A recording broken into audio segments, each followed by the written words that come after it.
Cette figure du banditisme était incarcérée à la prison de Réau, Seine-et-Marne, pour le meurtre de la jeune policière Aurélie Fouquet en 2010. Redouane Faïdi est à nouveau en cavale. Médiatique braqueur de fourgon blindé est parvenu à s'échapper, dimanche 1er juillet, par hélicoptère, de la prison de Réau, Seine-et-Marne, où il était incarcéré. Une opération de quelques minutes qui n'a pas fait de blessés. Le point sur les faits, qui est Redouane Faïdi? C'est un visage bien connu du grand banditisme. Braqueur très médiatisé, cet homme de 46 ans a publié en 2010 un livre sur son expérience, braqueur, décité au grand banditisme. Sa spécialité, le braquage de fourgons blindés de transport de fonds. Ce natif de Creil, Oise, est considéré comme l'organisateur du braquage avorté qui avait entraîné la mort de la jeune policière Aurélie Fouquet, mère de famille de 26 ans, le 20 mai 2010 à Villiers-sur-Marne, Val-de-Marne. Il a été condamné en appel à 25 ans de prison en avril 2018. L'homme est aussi un spécialiste de l'évasion. Il s'était déjà fait la malle le 13 avril 2013 de la prison de l'Île-Sequedin, Nord. Redouane Faïdi avait sorti une arme d'un paquet de linge sale, avant de prendre en otage 4 surveillants puis de faire exploser des portes de la maison d'arrêt. Sa cavale avait pris fin le 29 mai suivant dans un hôtel de Ponteau-Combo, Seine-et-Marne. Comment s'est-il évadé? C'est vers 11h20, dimanche, que Redouane Faïdi s'est évadé de la prison de Réau, Seine-et-Marne. Selon une source policière à France 3, 3 complices équipés d'armes de guerre ont pénétré dans l'enceinte de la prison en se posant en hélicoptère dans la cour d'honneur, non protégée par des filets de sécurité. Martial Delabroix, représentant fort au centre pénitentiaire de Réau, interrogé par BFTN TV, parle lui de 2 hommes descendus de l'hélicoptère.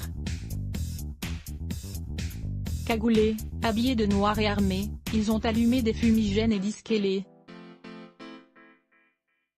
portes, ils ont ouvert les portes avec une disqueuse, pour atteindre Redouane Faïdi. Ils ont ensuite extrait le braqueur des parloirs. L'opération n'a duré que quelques minutes et n'a fait aucun blessé, précise l'administration pénitentiaire. Une vidéo, tournée par un détenu de la prison de Réau et authentifiée par une source policière auprès de France 3, montre de courts instants de l'évasion. On distingue des personnes qui courent dans les allées de la prison et on aperçoit un hélicoptère voler dans le ciel, sous les cris d'autres détenus. Où en sont les recherches? Une course-poursuite dans le nord de l'Île-de-France est depuis engagée. Volant à basse altitude, l'hélicoptère s'est posé et a été retrouvé, incendié, à Gonesse, dans le Val d'Oise, entre les aéroports du Bourget et de Roissy-Charles de Gaulle. Le pilote de l'hélicoptère, un professeur de pilotage qui attendait un cours à l'aérodrome de Logne, Seine-et-Marne, selon une source policière, avait été pris en otage. Il a été relâché sans avoir été blessé, mais l'homme est choqué, selon la police et a été transporté à l'hôpital. Les occupants auraient alors pris la fuite à bord d'une Mégane Renault noire en direction de l'autoroute A1. La voiture des fuyards était retrouvée en feu sur le parking du centre commercial au Paris Nord à Aulnay-sous-Bois, Seine-Saint-Denis. Le commando aurait alors pris place à bord d'un nouveau véhicule, une camionnette blanche de type Citroën Berlingot avec un logo Enedis sur le capot. Ils auraient pris la direction du Val d'Oise. Le frère de Redouane Faïdi, Brahim, avec qui le braqueur discutait au parloir juste avant son évasion, a été placé en garde à vue, a appris France Info de sources judiciaires. L'enquête du parquet de Paris est ouverte pour évasion en bande organisée et association de malfaiteurs. Toutes les forces de police nationales, municipales, de sécurité publique et les forces de